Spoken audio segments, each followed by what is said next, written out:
মৌলানা বদৰুদ্দিন আজমল সাহাবে যি 2 কোটি টকাৰ ঘোষণা সদনত উপস্থাপন কৰিলে, সেই 2 কোটি টকাৰ মৌলানা বদৰুদ্দিন আজমল সাহাবে জাতি ধৰ্মৰ ঊৰ্ধত থাকি হিন্দু মুছলমান নকৰি কোনো ৰাজনীতি নকৰি এই মুহূৰ্তত বৰ্ণাঢ্যৰ কাৰণে যি আগবাঢ়ি আহিছে 100 কোটি বাৰ সালাম জনাইছো আৰু তেখেতক হায়াত দিবলৈ আল্লাহ পাকৰ ওচৰত দোৱা কৰিছো যে এনেকুৱা এজন মুছলমান অসমত যে আছে এইটো প্ৰমাণ কৰিছে।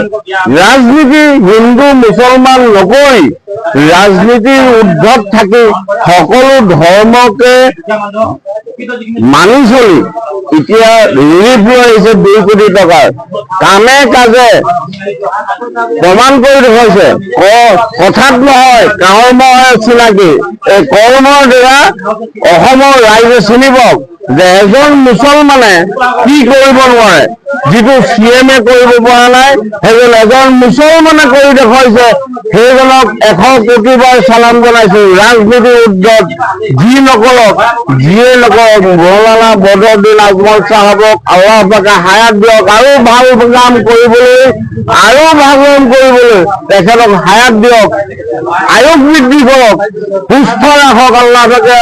সকলো ৰাইজে মুছলমান ৰাইজে হিন্দু মুছলমান সকলো ৰাইজে দোৱা কৰিব যিহেতুকে এনেকুৱা সৎকৰ্ম কৰিবলৈ দ্বিতীয়জন অসমত নাই ওলোৱা।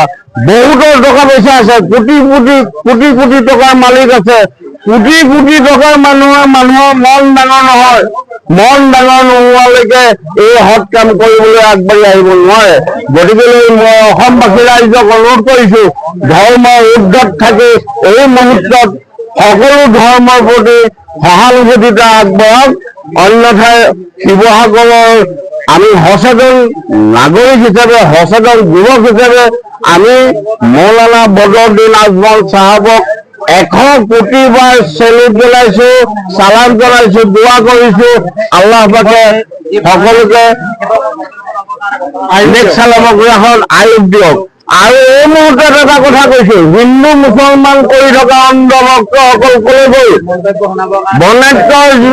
এই বৰ্ণাঢ্যৰ যিসকলে এতিয়া ভুগি আছে, ফল ভুগি আছে, এইসকলক সহায়ৰ হাত হিন্দু মুছলমান গৌ মাতা কৰি থকা মানুহখিনি কলৈ গ'ল?